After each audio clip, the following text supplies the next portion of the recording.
বিসমিল্লাহির রহমানির রহিম। আসসালামু আলাইকুম এভরিওয়ান। আশা করি যে যেখানে আছেন সুস্থ আছেন এবং ভালো আছেন। আজকে আমি আপনাদের জন্য নিয়ে এসেছি মুরগির পাও, গলা, কলিজা, গিলা এগুলো দিয়ে বাঁধাকপির একটি রেসিপি। ফুড কুকিং চ্যানেল রোজি।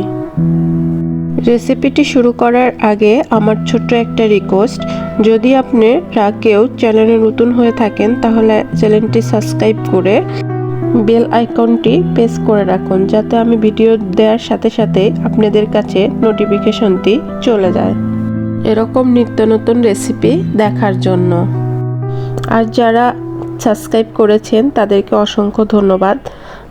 আর যারা করেনি তারা অবশ্যই করে নেবেন। তো আর কথা বাড়াবো না, চলেন মূল রেসিপিতে চলে যাওয়া যাক। তো আমি এখানে আমার বাঁধাকপিটা কেটে নিচ্ছি। এটা সুন্দরভাবে ছোট ছোট করে কাটতে হবে। তো এই যে আমার কাটাটা কমপ্লিট। তো এটাকে আমি সুন্দরভাবে ধুয়ে নিলাম। ধুয়ে নেওয়ার পরে পানিটা ঝরার জন্য আমি খাসাই।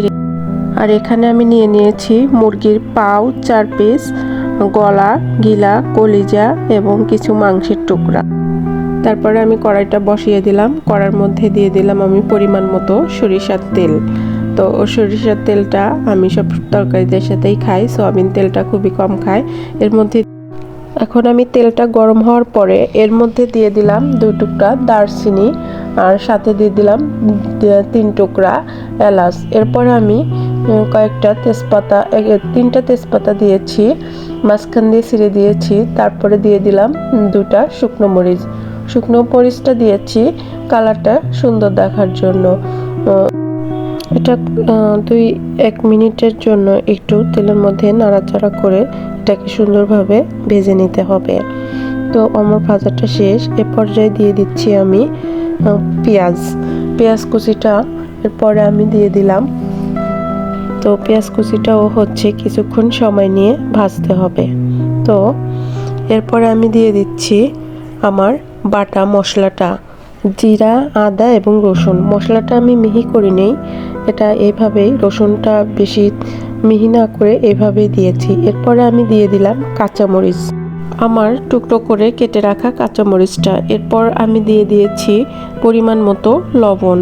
তারপরে দিচ্ছি ধনে গুঁড়ো। ধনে গুঁড়োটা আপনারা যদি না খান তাহলে অবশ্যই স্কিপ করতে পারেন। তো এ পর্যায়ে আমি দিয়ে দিলাম একটু গুঁড়ামরিচটা হাফ চামচ দিলেই হবে। তারপর আমি দিয়ে দিলাম হলুদ পরিমাণ মতো। এ পর্যায়ে আমার সব ধরনের মশলাগুলো দেওয়া শেষ। এখন আমি এটাকে চামচের সাহায্যে মিক্সড করে নেব। এখন আমি দিয়ে দিলাম আমার কেটে রাখা ছোট ছোট করে ওই মাংসের টুকরাগুলো, যেগুলো দিয়ে আমি রান্না করব মুরগির পাও, গলা, গিলা এবং কলিজা। তো এগুলো দিয়ে আমি মশলার সাথে মিক্স করে নিলাম। এটাকে সুন্দরভাবে কষানোর পরে আমি এর মধ্যে দিয়ে দিব আরেকটা আলুটা সিদ্ধ করে রেখেছিলাম আগে থেকে। তো আমি আলুটা অ্যাড করলাম। আপনারা যদি আলুটা না দিতে চান অবশ্যই এটাকে স্কিপ করতে পারেন। তো আমার আলুটা এক্সট্রা ছিল বলে সকালে ভর্তা করার জন্য এটা তৈরি করেছিলাম, কিন্তু ভর্তা করা হয়নি বলে এটা এখন এটার মধ্যে দিয়ে দিলাম। এ পর্যায়ে দিয়ে দিলাম আমি আমার কেটে রাখা বাঁধাকপিটা। তো বাঁধাকপিটা দেওয়ার পরে এটাকে সুন্দরভাবে চামচের সাহায্যে সবগুলো মশলার সাথে এবং মাংস টুকরাগুলোর সাথে সঙ্গে অনেকক্ষণ নাড়াচাড়া করে মিক্স করতে হবে। তো আমার এই যে মিক্স করাটা হয়ে গেছে।